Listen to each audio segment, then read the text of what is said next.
చంద్రబాబు నాయుడు గారికి ఒక ఊహించని షాక్ తగిలిందా? ప్రధానంగా కుప్పంలో విమానాశ్రయానికి ఏర్పాటుకు సంబంధించి భూములు ఇవ్వడానికి రైతులు నిరాకరిస్తున్నారు అనేది వైసీపీ రేజ్ చేస్తున్న point.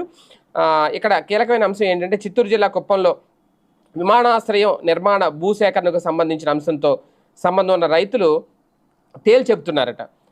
Joint collector Vidyadhari, special deputy collector Venkata Sai తదితర అధికారులు శాంతిపురం మండల కేంద్రంలో ప్రతిపాదిత విమానాశ్రయ నిర్మాణం కోసం ఉద్దేశించిన 3 రెవెన్యూ గ్రామాల ప్రజల అభిప్రాయాలను సేకరించారు. ఈ సందర్భంగా 23 మందిలో 17 మంది రైతులు తమ భూములు ఇచ్చేందుకు విముఖత వ్యక్తం చేశారట. భూములు ఇవ్వాలని అధికారులు తమను వేధిస్తున్నారని, బెదిరిస్తున్నారని కూడా జేసీ దృష్టికి తీసుకొచ్చారట. అంటే వాస్తవానికి వీళ్ళు చెప్తున్నది ఏంటంటే, ఎలా వేధిస్తున్నారంటే, మర్యాదగా మీరు భూమి ఇచ్చేస్తే కనుక ఎకరాకు 16 లక్షలు పరిహారం ఇస్తాం, కోర్టుకు పోతే 10 లక్షలు మాత్రమే ఇస్తామని చెప్పి ఒత్తిడి చేస్తున్నారట. మాకు ఉన్న 85 సెంట్లలో వ్యవసాయ